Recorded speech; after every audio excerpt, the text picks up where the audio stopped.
Good morning, peeps. Happy Saturday. You know how I always say like my Saturdays are sacred? Let me just take you a look around. I just had to like throw on a ton of mosquito repellent to sit out here, but look how beautiful. It's so quiet. You could hear the birds and other weird-ish, so I'm not sure about that. There's some like weird animals back here. I actually saw there were two groundhogs out here yesterday when me and Menza came out. But anyway, so if you are coming on live, if you see the red box there, it says live, say hey, let me know where you're tuning in from. And if you're catching the replay, hashtag replay, and I will say hello right back to you. So anyway, we go to this place last night. It's called La Stalla. It's in Pennsylvania. Like some of the most amazing Italian food, like amazing. And so this woman's sitting at the bar by herself, which whatever, I do that all the time. I'm not judging, but like, so she starts talking, and she has a bottle of wine open, like she's living her best life.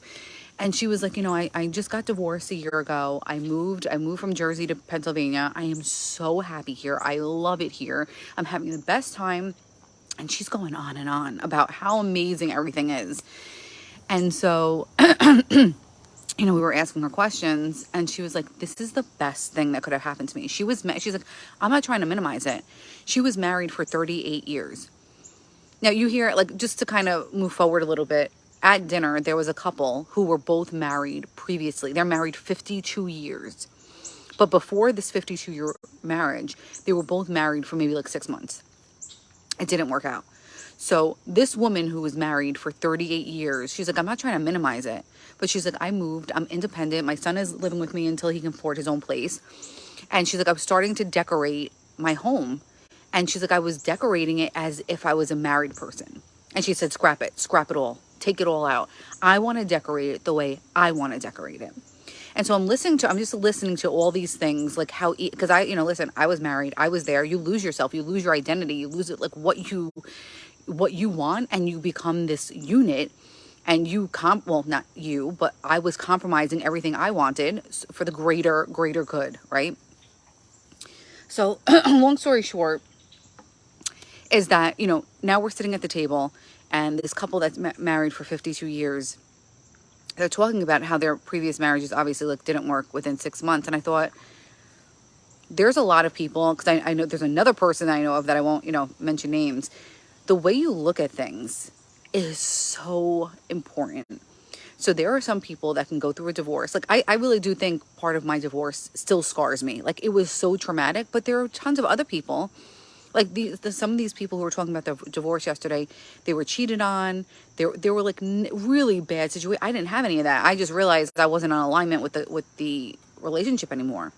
And so the way you look at something, whether it's divorce or anything else that like is seemingly negative, can change your whole attitude. Like this woman who just relocated to New Jersey, was so happy about everything. She was so happy that she could basically walk to this restaurant, that she was sitting there after a long week and enjoying her wine. And so I just wanted to bring this lesson that I learned to you for some value. I mean, who can relate here? Who can relate to something that would typically be negative happening to you, but you're able to look at it a different way, to spin it so that it's a positive?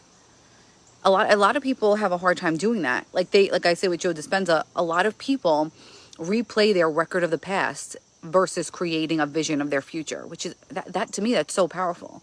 So it doesn't matter where you came from. It's kind of like that picture I posted. You saw I was kind of like a wallflower in the back. That's not me anymore, but that's where I came from. So I don't have to live as if I'm that wallflower. I want to live, what's my vision of the future? I want to speak on stages. I sing. I motivationally speak. I'm a hypnotist. Like I have a lot to offer and give. And if I'm just standing in the corner, no one's going to learn from that. No one's going to learn from my experiences. So anyway, long story short, I hope you got some value. If you got some value, please drop me some bells. If you can relate, give me some thumbs up. Let me know. And if you are ready to create the vision for your future versus playing the record of your past, drop me some hearts. Let me know who my peeps are, who have their mindset solid and are ready to rock it. Don't stop it. I hope you have a great weekend, and I'll talk to you guys tomorrow. Ciao, ciao.